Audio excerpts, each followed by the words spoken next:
This is the Podcast Express, and we're talking to whoever's listening out there. Welcome to 5 Minutes of Trouble, the only podcast on the internet that discusses the John Carpenter film Big Trouble in Little China 5 minutes at a time. I'm Josh Horowitz from the Wing Kong Exchange at www.wingkong.net. I'm your co-host, Brett Stillo. I'm riding shotgun in the same Pork Chop Express. And hey, Josh. Yes? Do we have a guest this week? We have a guest, a very special guest. I mean, we always special guest. We always have special guests, but this is an especially special guest. For our episode today, we have none other than Mr. James Lew, who was the associate producer and martial arts choreographer on Big Trouble in Little China, also the head Chang Sing. So welcome, James. We're very happy to have you on board. I'm very happy, very excited for the 30th anniversary for Big Trouble in Little China. Yes, 30 years of trouble. And James, your contributions to the film made it really what it is. It wouldn't be the Big Trouble we know without all these awesome martial arts scenes. And I'm really happy that you're here and we can talk a lot about your contributions and the film in general. Absolutely. And this movie has special meaning for me because it was my first major, A-list studio movie that I got to work on. Yeah, it's and what a movie to work on too. Yeah. I mean, a chance to work with the great John Carpenter. Big A-list names: Kurt Russell, Kim Cattrall. I want to actually start this episode a little bit differently than we do some of the other ones, just because we don't get too many cast members and crew on. So I have just a couple of questions for you. First off, I mean, how did you get to be a part of Big Trouble in Little China? This is a great story. I just finished doing a chopsaki kind of Hong Kong style movie in Taiwan, and this was a cool thing. It was my starring role as an actor, stuntman, and so I did that. Got back from Taiwan. It was edited, and so I found out about John Carpenter doing this amazing breakthrough movie, Big Trouble in Little China, and I forgot how I got in contact, but I got in touch with the production company and pitched who I am, and I pulled some clips from the movie I just did, and I got a call to come to 20th Century Fox to meet John Carpenter. And had you heard of John Carpenter and known of his other films at that point? Oh, yes, absolutely. All his horror movies and completely was in awe of being able to meet him in person. And which is crazy. One of my heroes is Elvis Presley. Mm-hmm. And John Carpenter did a fantastic movie with Kurt Russell, with the Elvis movie. Yeah, that TV movie in the 70s. When that was the first time those two guys worked together. Yeah, he's so good. And so along with all the other movies. So it was a fantastic opportunity for me. I mean, knowing that John Carpenter was more of the horror meister of film, when you heard that he was going to be trying to do a martial arts film, I mean, what were your thoughts at the time? I thought, I'm all for people trying new things, and it's if you're a storyteller, you're a storyteller. It doesn't matter, say the technical parts. That's what you hire people who are experts in their particular field. And he was so open and so, I guess, honest about that he wanted help on the martial art part. And we had a fantastic meeting. We clicked, and it worked. Awesome. I think that's two important points you make, and what makes this movie so special is he was open and he was honest. He could have been a director who said, it doesn't matter, we'll just do a fight scene. And he was like, here's a question, how much about, like Hong Kong martial arts movies did he know in your initial meetings? Had he seen many Shaw Brother movies, for example? Oh, yes, he studied quite a bit. I mean, he Okay. did his homework, Good. and I guess he knew what he wanted, especially when he sees it. So it's, for on his side is, he can't technically describe it, but he had a vision of the tone and just that what he wanted to get across to the audience. Awesome. That must have been like in your working relationship on this movie. That must have been very important that you were basically on the same page, and you could have said, "Okay, remember that part in Master of the Flying Guillotine? Yeah, let's do something like that." Right. And really good rapport, and it shows in this amazing fight sequence we're going to talk about today. Just absolutely fantastic stuff on film. Well, and it was what a learning experience for me, because I haven't been on a big studio movie, and I'm in pre-production, and I'm just like a kid in the candy store going through the different departments, the prop department, the art department. Then I came across this guy in his little cubby drawing, and I said, "What?" I'm just asking as much as I can. And he was the storyboard artist, and I found that fascinating. And he was absolutely the nicest man about it. He said, "Hey, I'll show you all this stuff, about storyboarding and putting down camera stuff." And I said, "Yeah, teach me." And I learned in my really bad artistic way storyboarding, and that was probably one of the most, I guess, thrilling parts for me, is be able to put my vision on paper and actually put all the fights I was drawing, and that worked out really well for John Carpenter. I would have all these drawings, and he would sit in his chair, and he looks at me. "Okay, what we have next?" And I pitched this one here. "Look at this one." And he looks at it and he says, "Yeah, fantastic. Let's shoot that." And then some of the stuff, I think I went a little bit too far as violence. He looks at it and he said, "Oh, no, we can't do this one. This is way too violent." Wow, even John Carpenter had his limits. Interesting. Yeah. Well, and again, as a coordinator, to me is always I believe is my job to push it to the very limit and take it as far as we can. Again, and that kind of reflects on the rapport you guys had, that you had this nice balance where, you could push it to the edge, and then he would say, "Oh, that's great." And then he would say, let's ease this back a bit. It's been 30 years. Can you remember any particular Carpenter was, that's a bit much? Is there one you remember? There's in the alley scene, I had this one guy gets smacked to the sidewalk, and pretty much his face is on the curb. And I had a guy pretty much jump midair, fly, foot stomp his face into the curb. Yeah, crushing his jaw. Oh.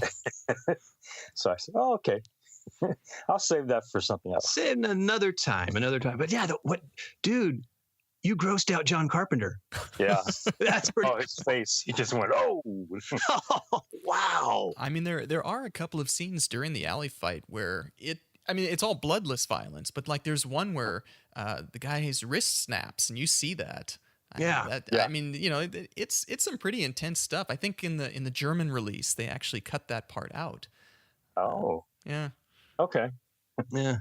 But going back to the alley scene for a minute, because that's a great fight scene. But yeah, it's that contrast that there's some really violent stuff going on. Like I think about Al Leong slicing up that one guy, but there's not a drop of blood. It's this wonderful kind of cartoon conceit. It's like it's a little like Bugs Bunny. I mean, the violence is very real and the actors are real, but I don't think you see any blood in the alley scene. No, we didn't do blood. Well, part of it too, in reality, just like in gunshots, blood does not squirt out of your body. You'll bleed, but it doesn't squirt the way we see it always portrayed. Nowadays with especially with CGI, and you get these huge showers. Yeah. Well, And that's goes back to the really Hong Kong type of movies where the guy gets cut and they're in a pond and the whole pond is full of blood, just flying everywhere, 10 feet out from the neck. Yeah. So that's the one extreme. Yeah.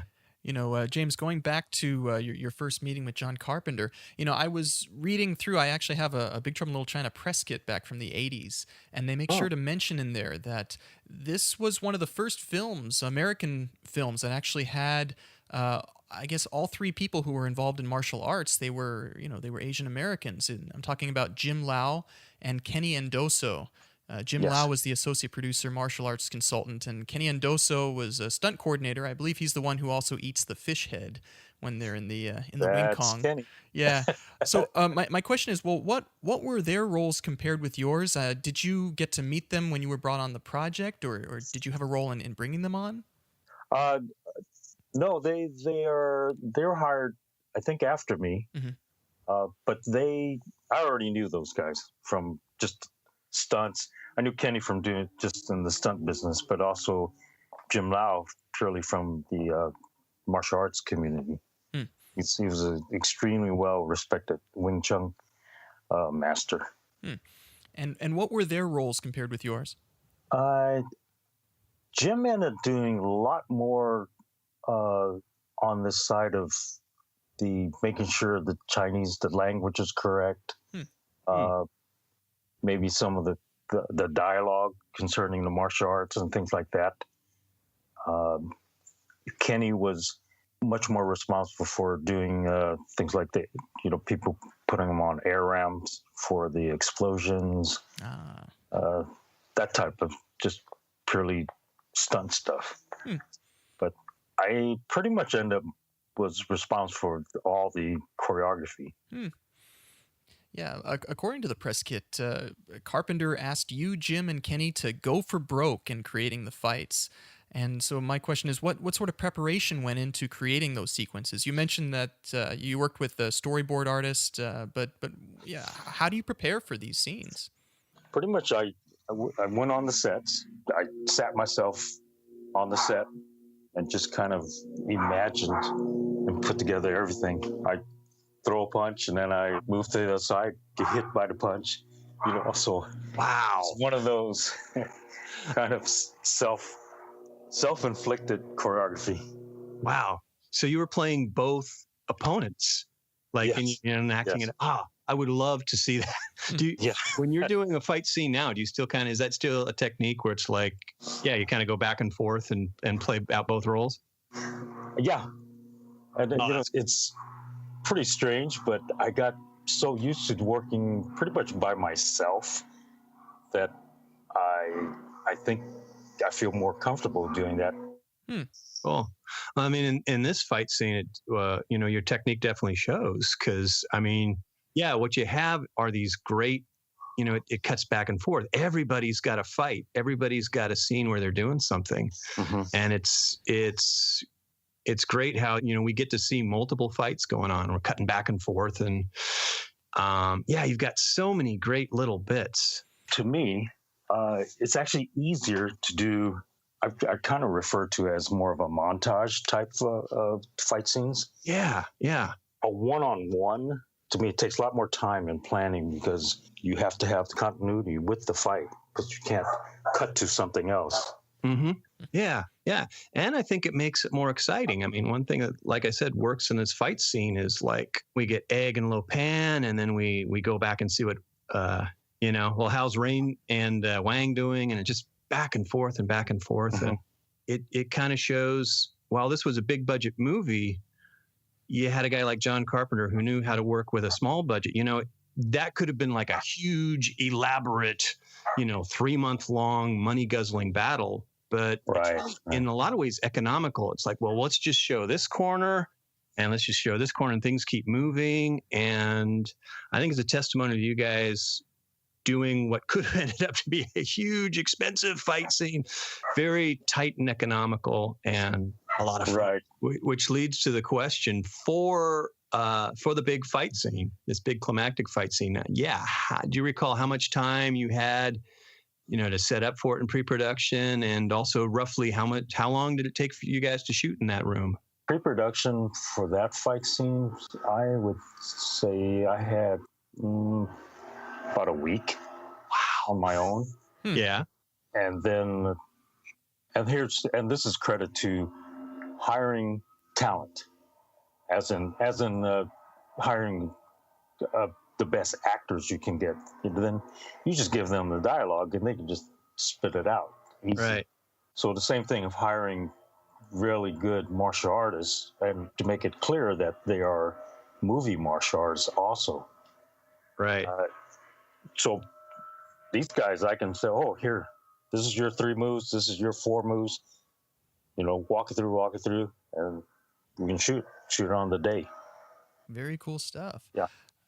Before we actually get into the minutes, I mean, I just wanted to talk a little bit about just the difference between the 2 major fight scenes in this film. I mean, we have the alley scene, which is more of a traditional brawler, something that you might see in most martial arts type of movies. And then the scene that we're about to see in the Great Arcade, we ramp it up. Now we've got more fantasy martial arts. Yes, exactly. What were the biggest challenges in doing these different types of scenes? We tested out doing some wire work, and at that time it felt too floaty. It felt like they're on wires. We end up using combination of giant circus trampolines, huge trampolines on 2 sides. So both would jump, and fly across to the other trampoline. So we get pretty much free flying in the air. And we put the actors on a board, and basically we let them lie down on it, and we just cut through them flying with either moving them on a dolly, things like that, or on a crane. And then the rest was the most of the stuff was like the guy doing the flips, doubling Dennis. That's pretty much, he was a world-class gymnast that we got. Perfect body match. Yeah. And, there's a sequence that he goes through the entire crowd. That was really tough on him because he has to hold a sword while he's doing the flip-flops. And we had to end up giving him a little tape on his hands. You could probably end up seeing it if you do frame by frame, because he was just chewing up his hands, flipping, trying to hold on to the sword. And we put a real super lightweight sword to use for the tumbling. See, here's a testimony to how good a job you and all your guys did. On one level, I guess I knew that Dennis Dunn was being doubled, but I didn't want to believe it. So when you just said, yeah, there was this tumbler who did Dennis's stunt doubling, it was like, no, it can't be. Yeah, it's good editing. Good editing. Well, well done. And like you said, a good double. And I'm going to look for that tape on the wrist. Okay. That'll be fun. It's more on his knuckles, because he was okay. He had to push off with his knuckles on the ground instead of his open hand on his. Is it his right hand? Yeah, I think it was on his right hand, because he holds the sword. Yeah. So he was like, "Oh, this hurts." Yeah, so now I think it's time to start discussing these 5 minutes. Okay. We're talking about minutes 80 through 85 of Big Trouble in Little China. Minutes 80 begin with Gracie striking a Chinese priest, and they end with Gracie kicking a Chinese wild man where it hurts. Yeah. And these 5 minutes almost perfectly covers the entire Great Arcade fight scene. And there's so much going on during these scenes. I can't really discuss this in chronological order, and I think it's probably better to just talk about the different individual fights that keep getting cut back and forth. And we have no less than 5 different fights that are going on. You've got Egg versus the bad guys, usually with his magic jewel grenades. We've got the Chang Sing fighting the Wing Kong. We've got Wang in his sword fight versus Rain. We've got Jack trying to take on the bad guys, and we've got Egg versus Lo Pan. Yeah. So, yeah, we can just sort of discuss some of these things in that order, I think. That was a full day's work. No, I'm just kidding. Yeah, one day. Yeah. So here's the Yeah. question. So how long did it take to complete the shooting for this great arcade scene? I believe it was under 2 weeks for sure. Wow. But that included, all the rest of the things with the acting, with the setup, introducing everyone, the explosions. So it was quite a bit that we got. And here's again credit to John Carpenter. He doesn't over cover things, and John's just so talented. Yeah. In one sense, yeah, this is a great fight scene. It's the climax of the movie. But, in another sense, it's like a big party. We got this great room. There's all these lights. The music's great. Everybody in the movie is here. I mean, I think the only people missing are Eddie and Margot. I don't know why they couldn't be there, but, maybe they're hanging out with Uncle Chu. But, yeah, I mean, I think they had something going on. Oh, yeah. Oh, yeah. They could have made it, but they were busy. Yeah. But yeah, it's there's so much energy, and we're seeing, like I said, everybody's here. Everybody who's been in the movie's here, and we're just it's a perfect finale. Yeah, and it starts with Kim Cattrall kicking some ass. Yes. She was a hottie back then. She still is, but yeah, everybody saw her. It's like, oh my God. Did you like with some of her fight scenes? Did you work with her directly, and how did she do? She only did a couple of moves. She was just handy. I mean, she was really easy to work with. Great. After she does that chop to the Wing Kong Elder, he falls off the platform. Then we get, I guess, some of the stuff that Egg is doing versus the bad guys. So he uses these magic jewel grenades, and whenever he throws them, it causes this bright white flash and smoke, and it makes the Wing Kong go flying or even thunder. So I guess my question is, how did the Wing Kong go flying like that? What was the the mechanical way of getting them to propel upwards? I am looking at it right now. With the three guys. Yeah, you mentioned that might have been Kenny Endoso's work. Yeah, that's the instance we use air ram. It's with compressed air, and it's like a launching pad that flips up. When you either stand on it, you can hit a button, or you can set it to when you step on it, it'll toss you. It's relatively simple, but if you don't know how to ride it, you can end up with your knees in your teeth. Ooh. Have you had an opportunity to take a ride on one of those? Oh yeah, I've done plenty of. Yeah, and it's not hard. I mean, it's just a finesse thing. There's this fine balance of not locking out your knees and not bending too much when you step on it. Yeah, if you lock out too much, you're going to get jammed, and you're also not going to get the flight. Just a little bit of bend will keep your legs from getting hurt, and also if you bend too much, the force will drive your knees all the way up to your face. Ouch. Yeah, that's not good. No, not good, not good. And so what do they have to land on? Is there like an airbag nearby, or just some... So these are just crash pads, so they're more... they're not going that high on some of that. So part of it's also camera angle and making it look bigger than it is. Okay. Because in that shot, it looks like they're going like 100 feet in the air. Yeah. It's very effective. Well, that's with the light, smoke, all that, and the sound effect. It's such a teamwork to put a film together. Yeah, it's a good point. It really shows here again. It's just everything's coming together, and everyone's doing what they do best in front of the camera and behind the camera. And then jumping forward in more of the Egg versus bad guys theme, we get that scene much later in these 5 minutes where Egg squares off against Lightning. And, we see Lightning doing his attack, and then Egg pulls out the metallic Chinese fan, and he's able to deflect it back. Very Wile E. Coyote moment. But I remember when I was watching this that I thought it was interesting that he seems to be using elements of Chinese culture. You know, the whole idea of the Chinese fan, and here he's using it as a defensive shield against lightning. Right. Well, that was kind of like one of my fun things to do, was to be able to, as much as I'm a kung fu artist, the weapon part is absolutely my favorite.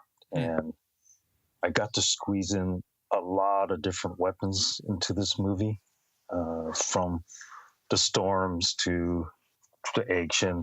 I love the steel fan. So that looks cool, and it looks like razor sharp. Well, and traditionally the tips are razor sharp, so you're using it as a knife too when you open the fan and you cut across. Ooh. You're hopefully slicing somebody's neck. Oof. Nasty. Oh, so you had a role then in choosing the Storm's weapons that they show in the alley scene? That's awesome. Yes. Yeah, I mean we were talking about that a bunch of episodes back, but just you see those. What was it? One of them has the those sort of double sides type things, and then the back scratchers. The rotating back scratchers and the spinning Well, forks. that one came out of it's those telescoping batons from the charts they have. So all we did was add this steel claw to the tip, and we used those and modified that. And the other thing was the spinners. Yeah. I think it was Lightning who did that. Lightning. Did they have a little battery pack or something on them that started the spinning? It was actually an air hose through his sleeves? costume, through his sleeve that went to it, and it basically just spun it with air. We put props, hooked it up with that. That's awesome. That's so cool. So cool. Yeah, you mentioned Elvis a little while ago, and one other thing I love in that shot is the look on Lightning's face. He has that sneer, and it reminds me of Elvis. Thank you very much. It's like it's a team effort. It's that he has this crazy looking weapon, but he also has that crazy little sneer, like, "Hey, what do you think of this?" Yeah. Totally. Oh, I don't know if you noticed, since I got to control what weapons, who gets what, I picked the best for myself. It's a favorite that I always wanted to use, but it's a spring steel broadsword. Interesting. And the props department and they just hooked me up. So the sword is actually wrapped inside the belt. It goes around my waist, the actual blade, and then the kind of like the belt buckle is the sword handle. And it, with the flick of a button, I whip out the sword from my waist, curves around, and it's awesome. Yeah, that's pretty cool. Didn't get to feature it that much, but just being able to like have it on the set and use it, and I'm sure. Oh yeah, that's I love cool. that thing. Yeah, it's like total James Bond stuff. That's where, you're an actor, you're a stunt coordinator, you got a job to do, but you can also be a kid. Just they're cool. Playing. Yeah. I always joke that, one day I'll get a real job. There you go. Well, that's actually a good transition into the next major fight, which takes place between the Chang Sings and the Wing Kong. So we're going back a little bit in these minutes then. You can clearly see that the effect of the six demon bag is evident. The Chang Sings are doing really great martial arts. We see that sword parry and then the triple roundhouse kick. It's just very satisfying to watch. It seems like it's amped up an extra level beyond what we saw in the alley fight. Yeah, because now it's more the fantasy and a little bit of I guess a extra boost of energy, right? that everybody can perform a little bit more to their max.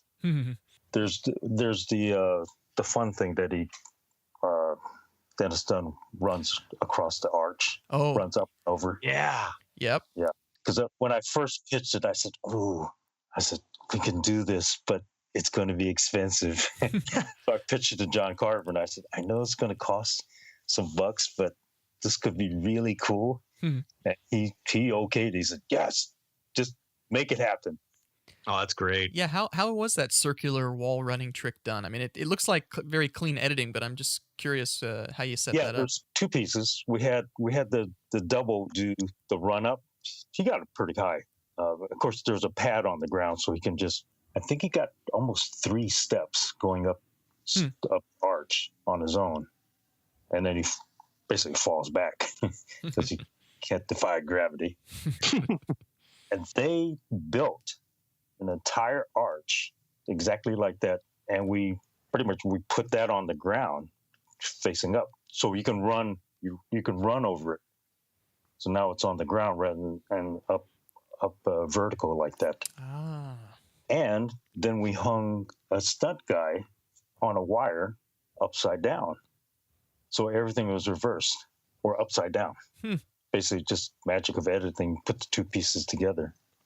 Yeah, no, it's an awesome scene. I mean, and this is in the era before CG. I mean, if they you've heard about the remake of Big Trouble in Little China with Dwayne the Rock Johnson. I think if that heard. yes, I mean if that happens, with the in the era of CG, I mean stuff like this would probably be all computer done. But I mean even the stuff back in '86, this holds up. It looks awesome. Traditional type of stunts. Well, you know what's I am.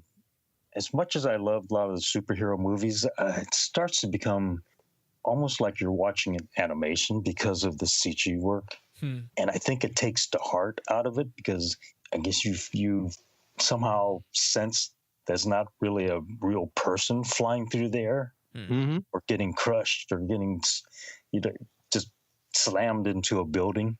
So I think it takes the heart out of it. Yeah, you could argue that you kind of lose some of the visceralness of this. You don't think, somebody's going to get hurt. Yeah, it's like, that's a cartoon. Yeah, and the wonder, as I've been reviewing these minutes, a question I keep popping into my head is, how do they do that? How do they do that? Knowing you didn't have one single second of CG, right? And you mentioned, so you've been mentioning, the air rams and trampolines and wires and building a set for a gag that lasts, a second or two. But, gosh. That was, a 3 second, the most? Yeah. Running up to going and cutting. Yeah. But that fight scene wouldn't be the same without that little bit. I mean, it's, there's all these great little bits that if one was missing, you'd go, Why we want that too? It's the wonder of it. Here's a fight scene 30 years later. It's still sharp, it's still tight. Boom. And going back to the scenes with the Chang Sing versus the Wing Kong, I wanted to point out the sad end of the Wing Kong Hatchet Man, played by Gerald Okamura. Oh, I know. Yeah. Was that was you? No, that was Jim Lau. Oh, it was Jim Lau. Okay, yeah, the two swords to the shoulder blades. Yeah, those are butterfly swords, which is one of the very few weapons in the Wing Chun system that Jim is, a master in. Cool. Now I got a question for you. And it kind of applies maybe to. We could also go back to the alley fight too, Jim Lau, Gerald Okamura. Did Jim ask, hey, can I kill Gerald? Or how does that work? Or is it just like, hey, how about you do this gag? Is there, do stuntmen ever come to you and say, hey, can we do a fight together? Yeah, a lot of times. Everybody wants to have that cool featured part. And that's why I thought that'll be nice for Jim to do that. And I can't remember how that came about. It's been a long time. Yeah. This is again. It's just like I'm being a fight scene nerd, but or does Gerald get to say, no, I don't want that guy to kill me. He can kill me. If somebody's going to kill me on screen, it's going to be you or you. Definitely not you. Well, that's and here's the fantastic thing about the team of guys that we had working on that. Everybody left their ego at the door. It was all about having fun, making a kick butt movie, and there's none of that. Everybody said, "Yeah, sure, I'll do it," or "Yeah, that's cool. You can kill me." Now, after the Chang Sing, dispatches the Wing Hong Hatchet Man. He sees Jack, and then he coolly gives him the hand sign before running Oh, back into the fight. So we were discussing the hand sign when we were doing the alley scene. So what is the origin of the hand sign? This is one of my prize moments. I wanted to come up with something, a hand sign. It's going back to like how either gangs or people would have some kind of a sign. Because I grew up during the days of like Black Panther, so they'll have the fist, the fist raised, that type of thing. So I wanted something just for kids to kind of find in this movie, and hopefully they would do the hand sign. Mm-hmm. This actually comes from one of my styles that I studied. It's white eyebrow style, which it sounds better in Chinese. It's bak mei pai. And it's supposedly the story is the Grandmaster had white eyebrows back in the day. But it's part of I guess the salute in bak mei pai. There's the left hand is in a fist in the vertical position, and the other hand, the open hand, is on top of it with the sign, but facing. It's hard to describe. Facing with the blade of the hand towards your either your opponent or whoever you want to give the sign of respect. So I took away the fist on the bottom, turned the hand forward, so now the palm faces the person, and there you got it. Oh, and now we know. That's so cool.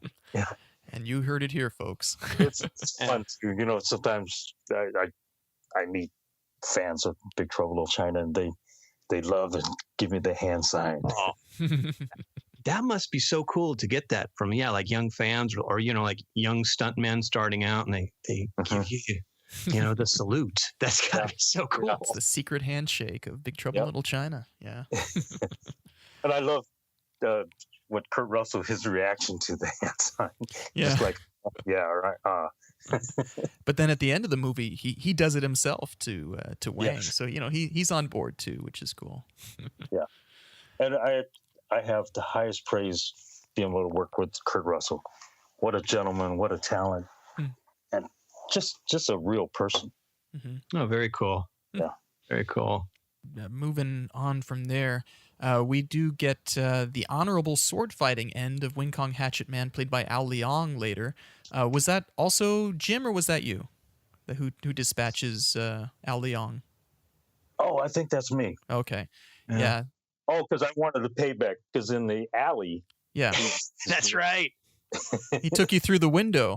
Yeah, he just messes me up. So I said, Al, it's time for me. Yeah. I mean, as far as story goes, it kind of marks a turning point, because now the Wing Kong's two notable leaders are getting cut down by the Chang Sing. So it's kind of clear who's, where this fight is going and who's winning. Yeah, I think it is. Chang Sing number 1 and Jim Lau's Chang Sing number 2. So, yeah. Number 1, number 2 takes out number 1 and number 2. Yeah. Only fitting. And yeah, I was going to mention, you and Al Leong facing off in the alley scene, and how that's one bit I would like to have gone on longer. Yeah. But yeah, you definitely payback time. Mm-hmm. Yeah. And I've known Al since we competed against each other in tournaments way back. So, wow. He's a very, really, really good old friend. So that's so cool. Such fun. So that must, that again, it's like the camaraderie and the joy. It's like, hey, we get to fight each other on in a movie. John Carpenter, And we don't usually, a bunch of us we're all the bad guys, and we get the crap beat out of us out of Steven Seagal or Jean-Claude. And that's it. So finally we get to beat each other up. Great opportunities. Love it. And then let me see. So moving on from the Chang Sing fight, now let's talk a little bit about the Wang versus Rain fight. We did discuss the circular wall running trick, which is awesome. We start to see that Wang is certainly being influenced by the huge buzz of the 60-man bag. His sword fighting skills are showing as he skewers a Wing Kong. And then, when he tries to intervene against Lo Pan, Rain notices him, and we get our fight scene. And this is just, great fantasy martial arts. We got backflips, we've got soaring through the air, awesome sword swings. And, it's kind of hard to tell in certain places where it's a stunt double and where it isn't. Again, a good testament to the editing and the lookalike quality of the stunt double. Yeah. And Dennis was very handy. I mean, he wasn't really trained, but we worked with him on during production and during the shoot. And he must have been a dancer because he had the right body positions and the balance. That's always the challenge when you work with an actor, that their balance is off. They're leaning forward, they're leaning back, or their feet are just in awkward positions. Dennis was kind of a natural. So you worked with him, or was it somebody else who was doing some of the sword training? I worked a little bit with him, and then I had other guys just whenever they had time to try to just keep them working on things. I was pretty busy usually on the set. Yeah, I'll bet. I ended up doubling. It became a joke with John Carpenter that a couple of times we had an actor and even a double that I guess some of the crazy moves that I was coming up with that they couldn't get it just right. And Carpenter would look at me and say, "Get just." Oh, shoot. Okay. So, yeah. Now, reading the press kit, the 80s press kit, Dennis Dunn actually mentions that he learned to handle the sword all during the picture. He was practicing every day, any free moment that he had. And the neat thing, he said that when shooting was complete, the prop master, whose name was Kent Johnson, actually let him keep the sword as a present. Yeah, Kent Johnson. I love him. I got to keep my sword, and he gave me the casket that the pipe that comes out of the caskets. Wow, that's cool. That extends, and that was another thing we try to create. It's a giant telescopic baton. Yes, that's all it was. So that's how we brought it out as a weapon too. Yeah, they make a great sound effect when they get brought out of the casket. Dung dung dung dung dung, and it's like yeah. Well, yeah, I have it. There's a martial art history museum in Burbank, and that the casket thing is there. Field trip. Yeah, I got to make a visit. That's not too far. That's cool. Yeah, that's very cool. I still have the Kurt Russell T-shirt, the Jack Burton T-shirt. Oh, you have a Fu Manchu. Oh, the tank top. Yeah, nice. The original. This is wow. Yeah. Now, okay, so maybe you have the answer here. I actually, for years, I have a website called the Wing Kong Exchange, and I was selling a version of the tank top, and then later I had a licensed one from Fox. But maybe you can answer the question: where did the design come from? Was it truly just they bought those T-shirts or those tank tops from some vendor in Chinatown, or was it made for the film? Oh, I don't know. Oh, yeah, that's a good question. Because you never see that. Yeah, on the DVD commentary, I think they asked that, and I believe they mentioned something about it being just picked up in Chinatown. Oh, it's just a Chinatown. Yeah, it's a very very iconic logo, and that's one of the logos we're using on this podcast. Cool. The Chinaman, yeah. I gotta say, I'm kind of excited that you don't know either, because it kind of adds to the mystery and the mystique. Who knows where that shirt came from? Yeah, just like it suddenly appeared. There's a real egg shen created it or something like that. So it just makes it a little more magical. Let me see. I wanted to mention a couple more things of this the Rain versus Wang fight. If you notice, about a minute 27 in these 5 minutes, this is right after there's that very close call sword thrust that just barely misses his head, where you see Wang flip up, and then Rain does this very precise move to bring his sword out.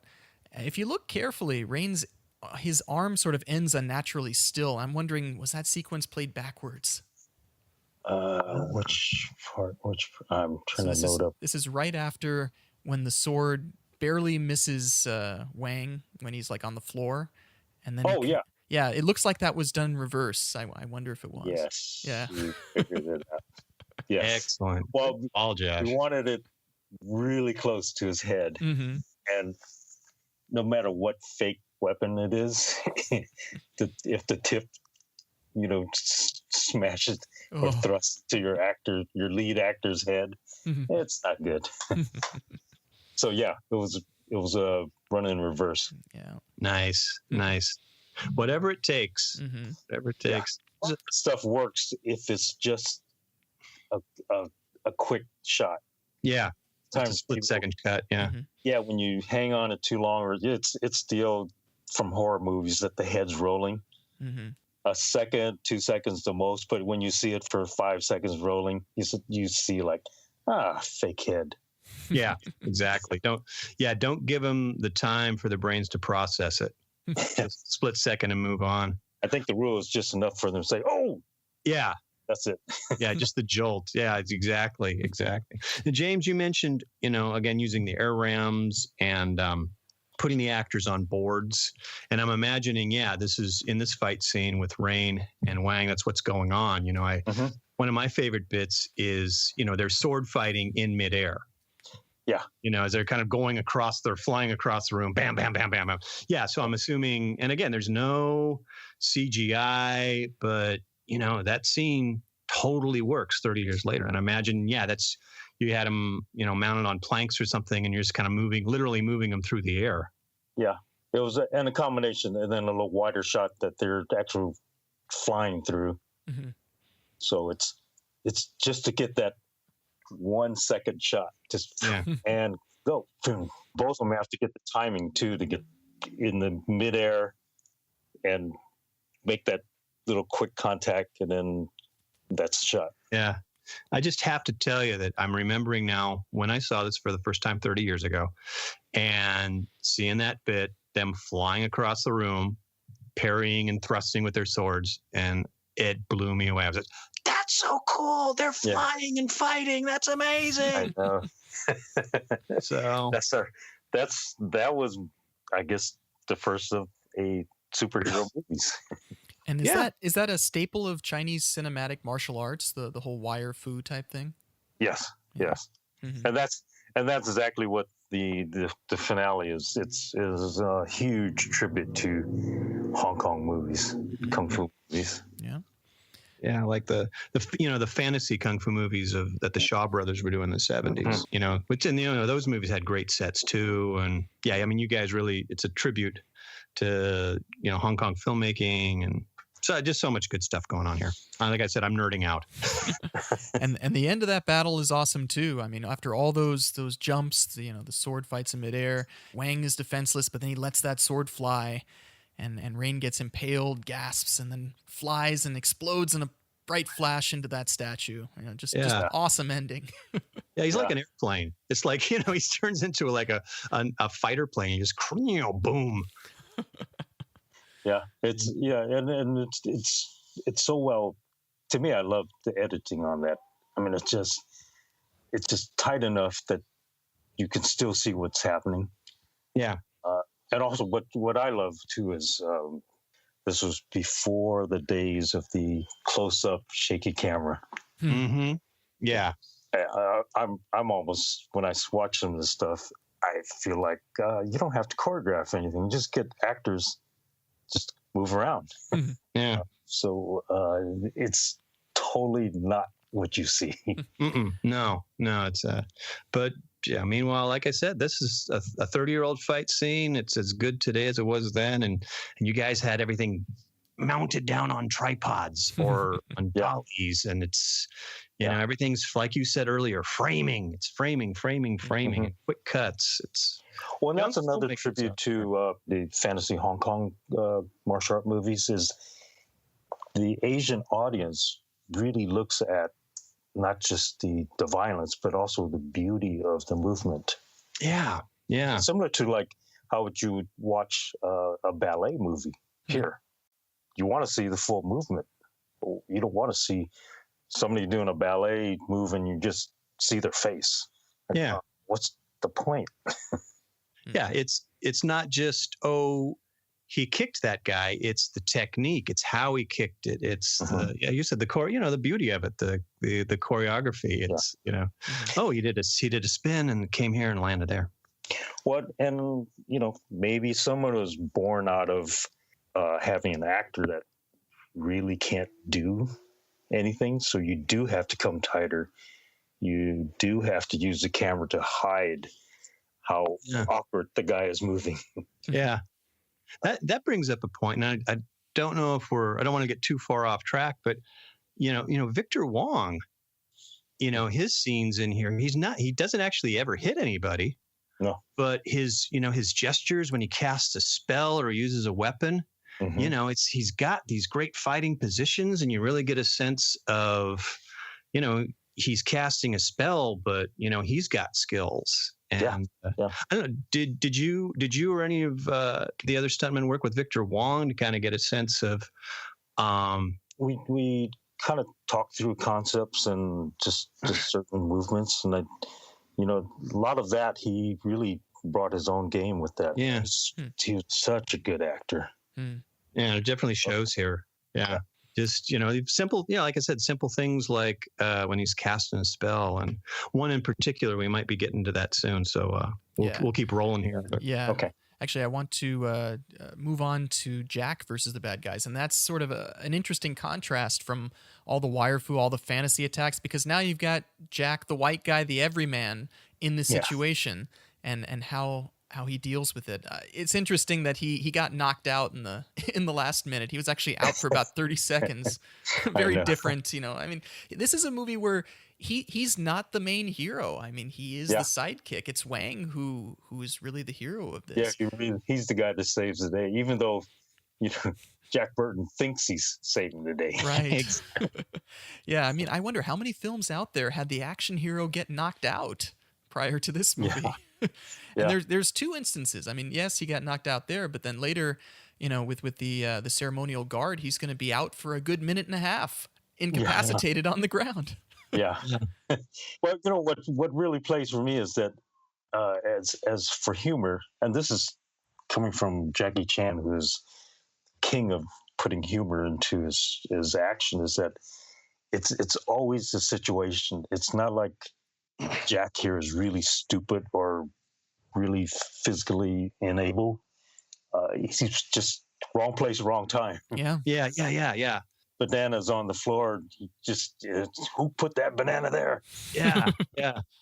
And then, you mentioned the great Jackie Chan, and another thing in his fight scenes, it's the cause and the effect. And with this scene, with this gag, Jack kills the big guy. It's like, and it's like, well, this is what you have to deal with when the guy dies. It's all in armor. It's like, he's kind of heavy. But before we get to that one, I mean, Jack's first hero attempt is to try to just take out Lo Pan with his Tech 9, and we've seen it. It can never be that easy. And I'm glad to see that Jack's nemesis Thunder is back. He grabs that gun, and then she just shatters it. I mean, I assume that was some sort of a glass prop or something that they used to do that. Yeah, yeah, it's a totally shattered bits. Awesome. It worked great. Yeah. And then Egg comes to the rescue with his grenade. So my nerd speculation here is, would Jack have stood a chance against Thunder? Even with that 60-man bag in his system, if Egg hadn't been there to rescue him, would there have been an interesting fight between Thunder and Jack? Yeah, that would have been unfair because Jack is not that skilled. He has to go by his wits. Yep. But, we would have had to figure out something clever then. But then his second hero attempt does happen with his magic knife, this time foiled by that ceremonial guard. You get that knife boot trick. And then he was out. But just a neat different type of scene that you would see here, and now you don't have to worry about Jack getting hurt for the next minute and a half. Yeah. It's a great way to keep him involved in some way in the fight scene, but he's still, he managed to take out a guard, but he's still, almost a spectator in this fight. Yes. Yeah. Well, and also you mentioned how you had the feeling of all this stuff going on, the fight here, fight there, fight there. To me, it worked so well with the magic of editing and the way it was shot that the biggest challenge of having lots of people fighting is not to have people in the background sitting there with egg on their face. Yeah. And it's like they're waiting. So you don't get that feeling here. No, it's, and then, the shots are all, like kind of medium, or, they're all kind of varying close-ups. So you don't have a lot of stuff going on in the background. You can just focus on this fight, that fight. And again, like you're saying with the editing, it's like bam, bam, and where's Jack? Oh, still stuck on the floor. Bam, bam. Oh, and Jack's still stuck. And it's the camera's moving around the room and cutting back and forth. Yeah, it was a huge soundstage too. So it was fantastic. When I first walked in and saw it, I said, "Man, this is so cool!" Wow. Did you ever get to meet the set designer, John J. Lloyd? Yes. Oh, yes. I had to work with him to make sure the set was ready where we wanted something to break, something to, to explode, all those little details. That was important. That's where planning is really crucial, because some of the things you can't come up with on the day. I said, I want this window to break. So like in the alleyway, that they have to know much more in advance, because they have to do the breakaway window, have multiples in case the first one doesn't work. So that's where pre-production is so important. And then moving on, we get to our last of the major fight characters, and that's Egg versus Lo Pan. So there's two things that happen here. First, we get Egg's rocket attack with his sort of magic mortar. Another neat weapon. It appears that it misses Lo Pan and it hits the statue behind him. I used to think that when I was a kid that Lo Pan, when he does that defensive pose, he's actually kind of like phasing out, partially ghost-like, and the rocket's going through him. That works for me. That could still happen. It is Lo Pan. Yeah, I think that's exactly what he did. Yeah, he's kind of like a ghost. Yeah. But very neat pyrotechnic effects. The shower of sparks that come from that one. I can't imagine what it would look like actually being on the set and having all these explosions going on. Must have been pretty incredible. Yeah, the explosions were not CG. They're all practical. So it looks great. Yeah, I heard a story that one of those pyrotechnic effects is going to happen near the end of the film. That when they're shooting over at Jack Burton as he's running toward the truck at the end, that it went off, I guess, very uncomfortably close to him. And it could have actually hurt him. Yeah.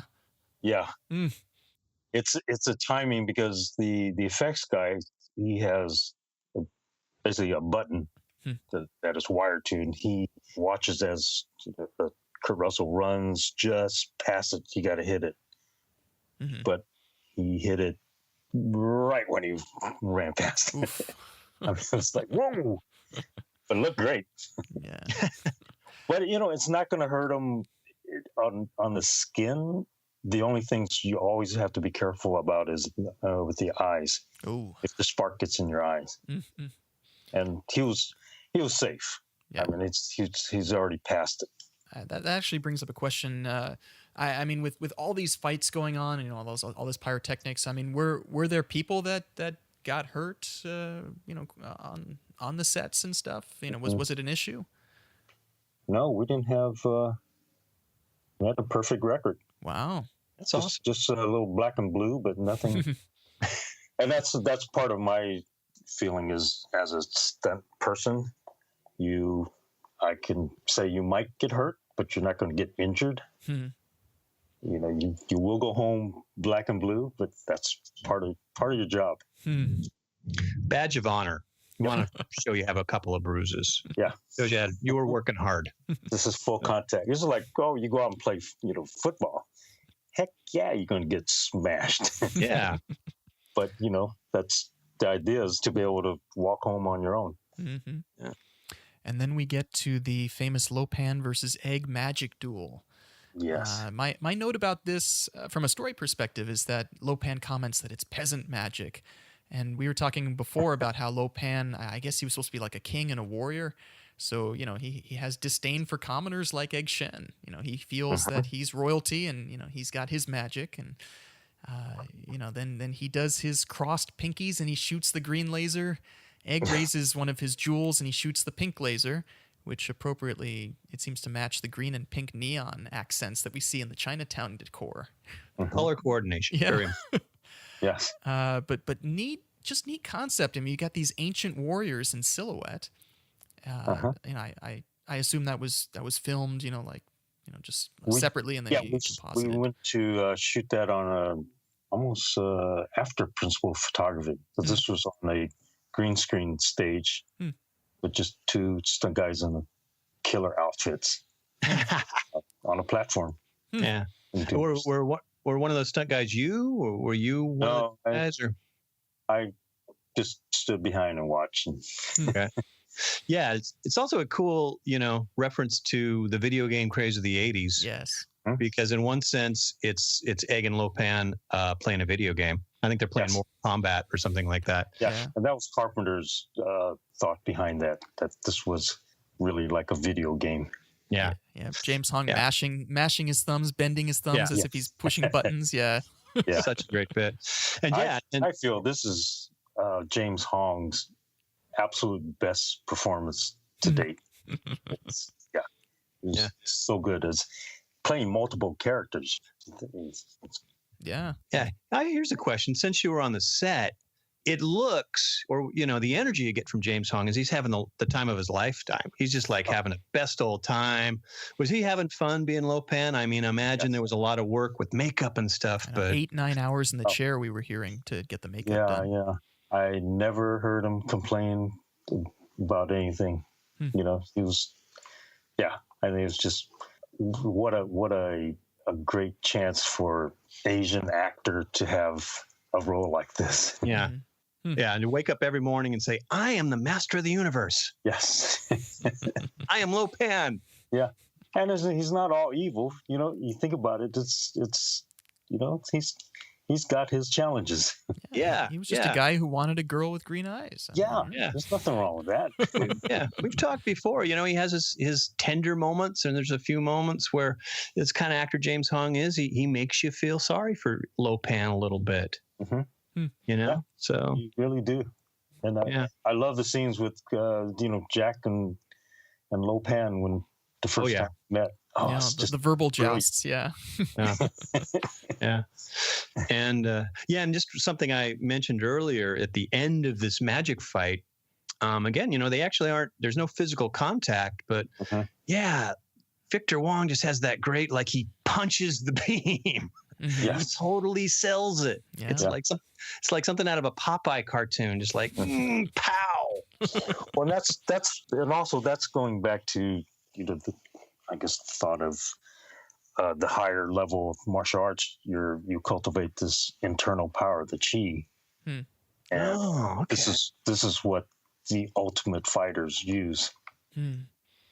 Wow. Okay, so it's a concept of I'm going to punch you without actually touching you. I'm just going to use my energy and knock you down. That's cool. This actually comes back to the original W.D. Richter script for this. Egg Shen, with the last name Shen, is the positive force, and Lo Pan is, what they call the kui, or the negative force. And so it seems appropriate that they're fighting magically, and it's a tie, because you can't really have one, go against the other. It should be equal. Yeah. Yeah. So it was a Western. Yes, originally. The original Weinstein-Goldman script. Yeah. Did you have a chance to see the original script at all, or was it just straight on? Yeah. Yeah, that's what they're telling me, that it's perfect. Here's the hero that comes into town and then he leaves just like a Western. Right. On his big truck instead of his horse. Yeah. Well, that's pretty much the end of the fight stuff. I mean, just to wrap up some final bits, Lo Pan makes his escape with Miao Yin and Thunder. Lightning covers the escape by zapping the skull statue. Some really neat explosion effects. Yeah, Gracie surprises Jack. We hear a ding in the soundtrack, and the you see Egg destroy that 6-armed statue. What was it like being in that set and seeing that massive neon statue? Oh yeah, that was. I mean, like I said, it was done practical. So this fantastic set suddenly is destroyed. It's coming down. Yeah, one take on that one. I'm sure they had to get that right. Yeah, yeah. I have a thought about that because you see great sets, and if you love movies, you understand a lot of craftsmanship in building that. And I think in a way, better to blow it up and get it on camera than to just dismantle it slowly. Oh gosh, just ads. Because they're going to have to tear it up and throw it away anyway. Exactly. So, let's make people remember it forever. So here's this great set, and then boom, it's gone. It's just, and I have to say, in person when you walk in, it's what an amazing job. It just felt so real. Like this is a real arcade temple. Wow. Great details to it. Wow. Yeah. But that wraps up the 5 minutes. We got through so many fights, so many different scenes. But before we totally wrap this up, James, why don't you tell us some of the stuff that you're working on and stuff that you want to tell our audience about? My latest adventure was blessed to be the stunt and fight coordinator on the Marvel Netflix series Luke Cage. Oh wow! Power Man. The actor Mike Coulter is absolutely perfect. I've many times on the set I look at him and I can't imagine anybody else being Luke Cage. He's 6'3", 235 pounds. Wow. And his voice, he's just absolutely perfect. And it was released September 30th, and it's a gigantic hit for them. So they're very pleased. So I think season 2 looks pretty good. Oh, fantastic. I haven't had a chance to watch Luke Cage yet. It's definitely on my list. And I'm totally looking forward to seeing the fight scenes that you worked on. Yeah. And I totally agree with you about that. The challenge with that too is producers didn't want to bring too much of, say, I guess, martial arts or a super skilled fighter, which I was trying to figure out, why can't he be a really skillful fighter? And he can't, in reality, because he has superpowers, he can't really punch a human being with the big fist, because virtually the head would just fly off. Go through his chest. Oh, man. Yeah. Disintegrate. Yeah. So we had to come up with the system. So I kind of developed this crazy name, call it Smack Fu. So a lot of his open hands, throwing, pushing, finding a way around that. So it seemed like it worked. That sounds cool.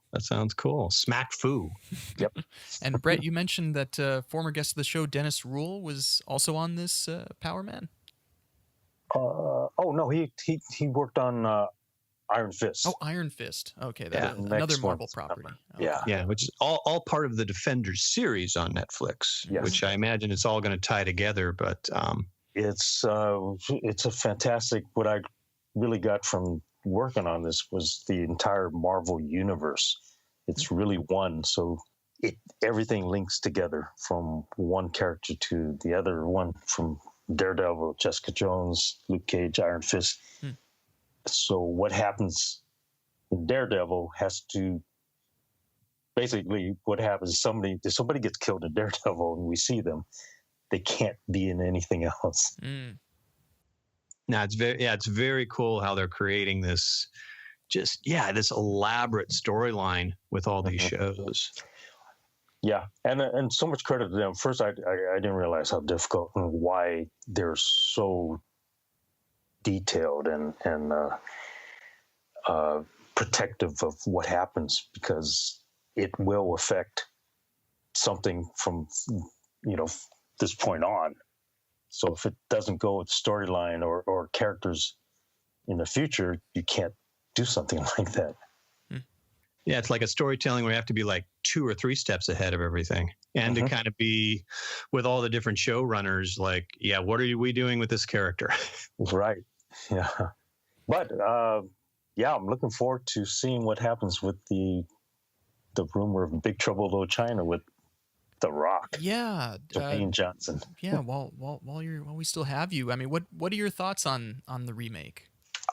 I would say out of anybody that they can possibly think of to be in this, I think Dwayne Johnson would be the right person. Yeah. I mean, he has a charisma. He definitely has the box office record, and he could bring the humor. He can bring the action. So I think he would be the right guy for it. They would have to do a different character. I don't know how we would really make that work because he's just so gigantic. So I got to work with him on Get Smart, and it's cool, absolutely fantastic to work with too. Oh, very cool, very cool. Yeah, he seems like you mentioned his humor, and he just seems like a guy who doesn't take himself too seriously. And he's the first one ready to make fun of himself. That's great. Yeah, I have to say this on Get Smart. There's the final thing with him and Steve Carell, and we had to figure out something that he would do to distract the Rock so he can get in a punch and take him out. And I guess my key is I really read the script over and over, trying to find character things of what the character do, what his past was. So in the script, it said that Steve Carell just says, "Hey, look behind you. Look over there." And The Rock looks up, one of those. I said, that's too easy. Yeah. So there's a bit that earlier in the movie that Anne Hathaway, they're trapped and they're flying in midair with this giant man. They're on free falling from an airplane. So she distracts him by giving him a big smooch on the big giant dude, and he gets thrown off, and that's how they get away. I pitched this to the director, Pete Siegel, that Steve Carell, in the middle of the struggle, he grabs a rock and kisses him because he's trapped. Love it. He's like, nothing else that you can do because the rock's just overpowering him.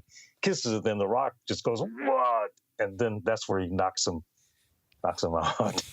That's a great bit.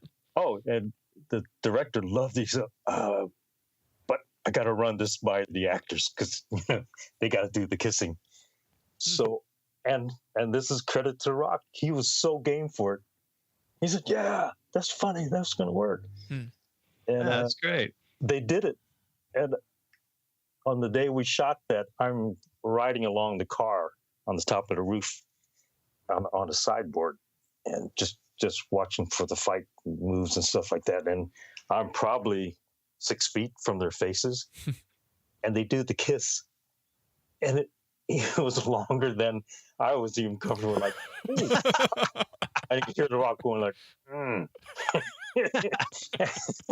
It was lip on lip, and I just, oh my God, they just went for this thing. And he's game. That's all. Those are 2 professional actors. Yes, they're going for it. That is cool. That's cool. Well, I don't know how far along they are in development of the new Big Trouble, but hopefully, if they haven't gotten started yet, I'm hoping that James, that you have some role in that film. I would absolutely. That would be a dream come true. What a way to do a full circle in a career. Yeah, absolutely. They need Chang Sing #1. I think so. Yeah, he's still alive. Yeah, absolutely. Chang Sing #1 is still Chang Sing #1, and will always be Chang Sing #1. So.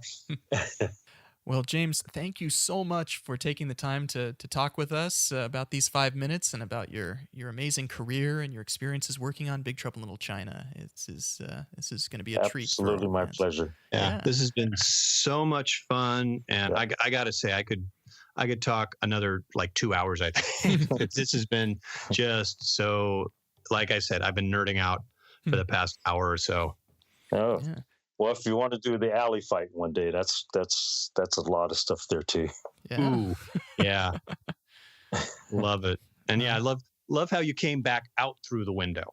We always see people going through a window, but then you jumped back out through the other window. I had to say that. Only a flesh wound. It's only a flesh wound.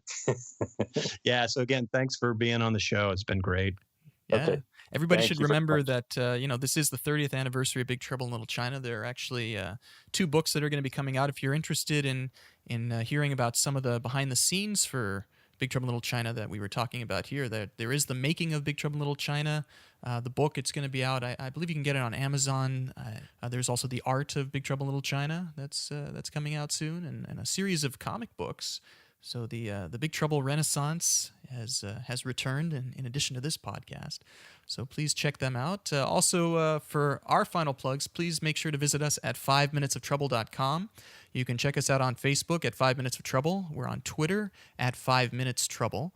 There's a discussion group on Facebook called The Truck Stop. Please check that out and discuss this episode and other things, Big Trouble. And please tell your friends about this podcast. That's the best way that we can make sure that the gospel of Burton and Big Trouble in Little China gets spread. So please tell and give us a nice rating on iTunes if you can. Also, check out some of the other Movies by Minutes podcasts out there. A whole bunch that have been coming up. Terminator, Lord of the Rings. Check them out at moviesbyminutes.com. And that pretty much wraps it up. Any final thoughts, gentlemen? Go out there today, and when you see a friend, give him the Chang Sing salute. Yes, absolutely. That hand sign is all about brotherhood, love, and happiness. So we absolutely need lots more of that today. Yeah, spread it out there. Spread happiness. Very good. All right, well, this is the Podcast Express signing off. Tune in next week for another 5 Minutes of Trouble.